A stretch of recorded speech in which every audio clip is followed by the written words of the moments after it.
Hi, I'm Tim, welcome to our channel, and thanks for logging on. Today we're discussing the Blancpain 50 Fathoms Flyback Chronograph. You can see this full bracelet-borne diving chronograph from Blancpain on our website.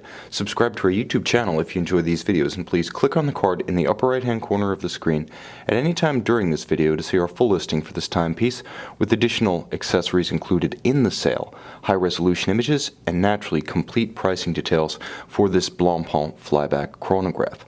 Now on my wrist, 6 1/3 inches, 16 centimeters in circumference, you'll immediately note two features of this watch. First, it's the 45mm case that we've known since 2007. This watch is the 5085 reference, so with chronograph.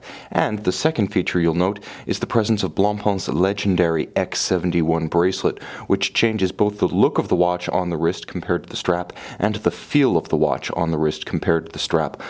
Let's attack the basics first. 45mm is the distance across the round of the case. So when I speak of that, I mean 9 o'clock to 3 o'clock from the outer case, not including crown guards, chronograph pushers, or crown. In terms of thickness, the watch is fairly chunky, 15.5mm.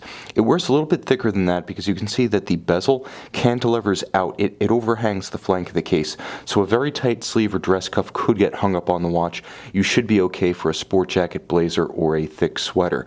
Now, the watch has a lug-to-lug measurement that is quite reasonable, I'm going to say. At 50.5mm, it's one of the most compact lug-to-lug measurements of any conventional round watch in the 45mm range, but because of the solid end links of the X71, it does project out considerably broader across the wrist. The extremity-to-extremity measurement from horn to horn across the bracelet is actually 56mm, so it wears quite large on the bracelet. I would even say it wears 1 or 2 sizes up compared to its strap-borne brethren. Now, the watch features a very substantial X71 bracelet. This thing is a legend in its own right, like the 50 Fathoms, albeit a latter-day legend from the 2000s. The X71 is built as well as anything from the likes of Audemars Piguet or Patek Philippe. You'll note the intermediate links perfectly interlocking with the primary links. The beauty of the alternately brushed and polished segments. You can see how marginal the clearance between the bracelet links is, and yet completely flexible and silken on the wrist.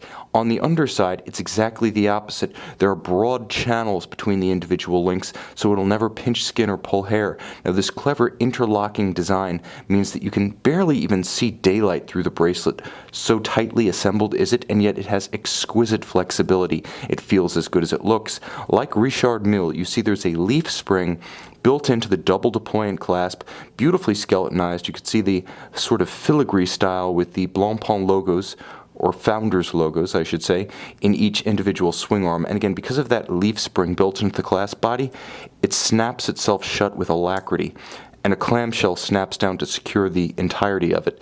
Much lower in profile than the bracelets found on many other diving watches. It is as elegant as you would expect from Blancpain and built just as well.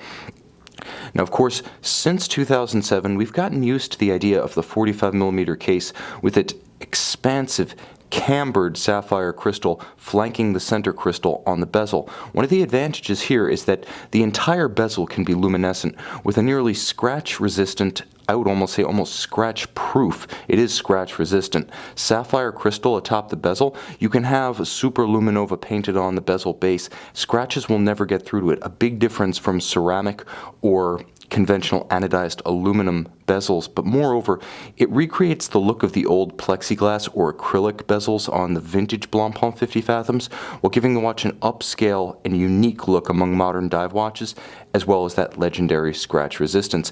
Now, the center dial features all applied white gold hour indices and Arabic numeral 12, white gold broadsword style hands, and matching white gold broadsword style hands for the sub-registers.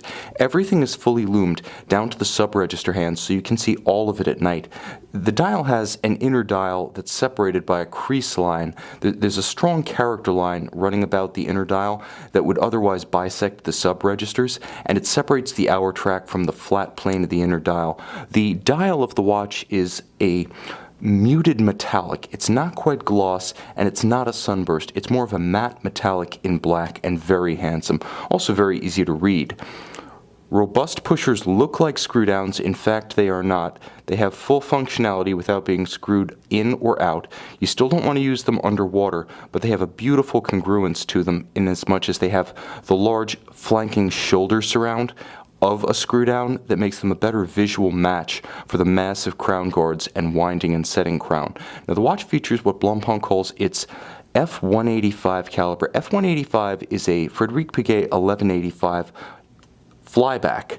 So essentially, if you know the fine column wheel, vertical clutch, automatic winding Frederic Piguet chronograph family, this watch features that. 40-hour power reserve, a 21,600 vibration per hour beat rate. You'll note the case back, advertising, anti-magnetism. Perhaps I could show that to better effect in the light. And indeed, it does have anti-magnetic qualities, as the interior of the watch features an encircling soft iron cage for the movement to protect it from strong magnetic flux densities. And of course, the Piguet is very thin, very fine, a true high horology chronograph movement. It was the first modern chronograph movement created post-quartz crisis during the mid-1980s. With the column wheel, its function selection is crisp, and with the vertical clutch, you'll note that the chronograph seconds hand starts without jump, stops without stagger, always resets precisely to the index at 12, and if you want to just run the chronograph continuously, there is no hazard to the movement. The vertical clutch creates no essential wear or tear. You will run down your power reserve a little more quickly, but wearing this watch on a daily basis, it'll never run down. And of course, you have flyback functionality to reset and restart the chronograph with a single push of the trigger at 4 o'clock. Finally, the watch has 300-meter water resistance. So while it's a little bit more advanced in terms of movement architecture and capability than the standard 50 Fathoms 5015 reference, this one gives up nothing in capability. You can see and you can purchase this Blancpain 50 Fathoms Flyback Chronograph on our website.